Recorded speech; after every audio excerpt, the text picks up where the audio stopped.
Mais qu'est-ce que l'AVC? Quels sont les symptômes? Peut-on la soigner? Nous nous intéressons aujourd'hui à l'AVC.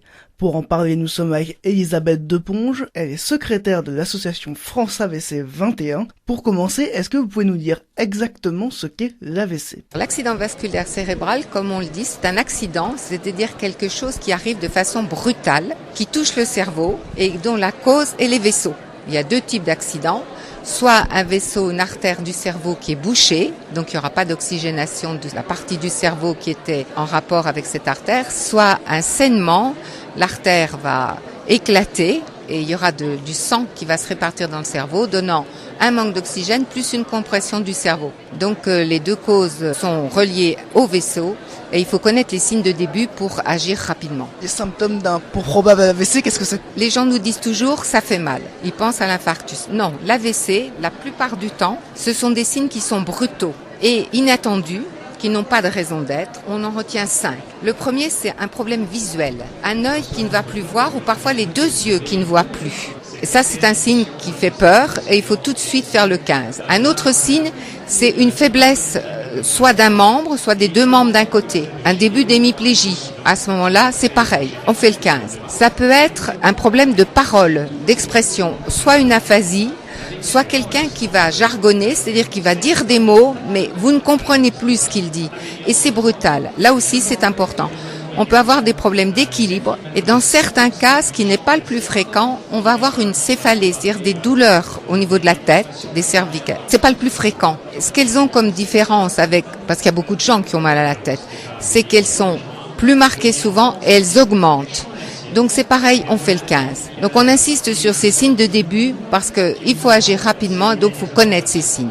Si c'est brutal, ça survient en quelques minutes, quelques heures avant? Ça peut arriver en quelques secondes. Alors il y a aussi quelque chose dont il faut parler, c'est l'accident ischémique transitoire ou AIT. Ce sont les mêmes signes, mais ce qu'il y a de traître, c'est que ces signes vont disparaître. Donc on est tranquille, on se dit j'avais mal aux yeux ou ça va mieux et on ne fait pas le 15.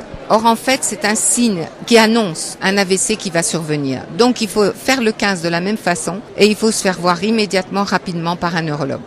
Donc, l'AIT, c'est aussi quelque chose de très important. On ne peut pas anticiper en le soignant l'AVC alors? Alors, l'AVC, c'est un accident, donc on ne le soigne pas. Par contre, on sait les signes qui vont le favoriser. Il y a des signes qui sont des facteurs favorisants. L'hypertension, le diabète, le cholestérol, la sédentarité, le mélange tabac et contraception chez les jeunes et le cannabis qu'on oublie de noter. C'est vrai qu'il faut une fragilité personnel, mais chez certaines personnes, on a des résultats qui sont catastrophiques. Donc ça, c'est les signes pour essayer de bien vivre et d'éviter un AVC.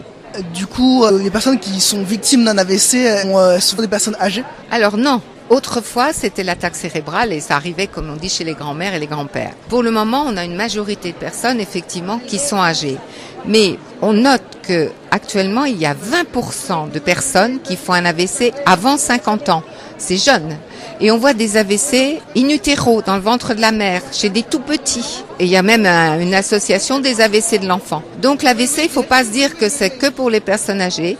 Il faut connaître les signes et s'en occuper tout le temps. Est-ce qu'on survit à un AVC? Alors l'AVC, les signes peuvent être différents en fonction de la zone du cerveau qui va être touché, puisque le cerveau, il commande beaucoup de choses. C'est pour ça que dans les signes du début, vous pouvez avoir des signes visuels, vous pouvez avoir des signes moteurs et vous pouvez avoir des signes paroles. Donc l'AVC, effectivement, il y a plusieurs façons.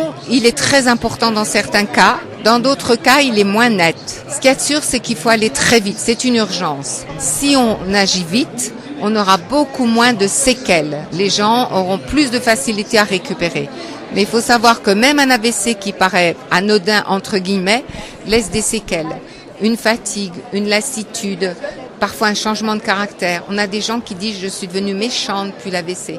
Donc on peut avoir la personne qui est grabataire, qui n'a même plus conscience. On peut avoir la personne qui va garder une hémiplégie. On a des signes, en dehors de ces signes très visibles moteurs, on a des signes, ce qu'on appelle les signes invisibles. Par exemple, une héminégligence. C'est quelqu'un qui ne percevra pas, même avec des yeux normaux, une partie de son champ visuel, qui ne verra par exemple que la moitié de son plateau à l'hôpital, qui ne verra que la moitié d'une table, qui si vous êtes à votre droite ne vous verra pas. Les autres ont énormément de peine à s'en rendre compte. Et pour l'entourage ou pour le travail, quand c'est un jeune et qu'il y a une reprise de travail, Les signes invisibles sont très importants parce qu'on a tendance à dire aux gens tu te sers de ton AVC pour ne pas travailler au même rythme que les autres. Ça peut donner une ambiance qui est un petit peu délétère. Qu'est-ce qu'il faut faire alors du coup en tant que proche? Alors, l'AVC égale 15.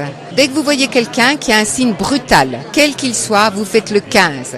Pourquoi? Parce que le 15, vous avez des gens formés. Ils vont vous poser les questions qu'il faut, vos antécédents, vos traitements, comment ça s'est passé. Ils vont demander à l'entourage de parler aussi, de s'exprimer.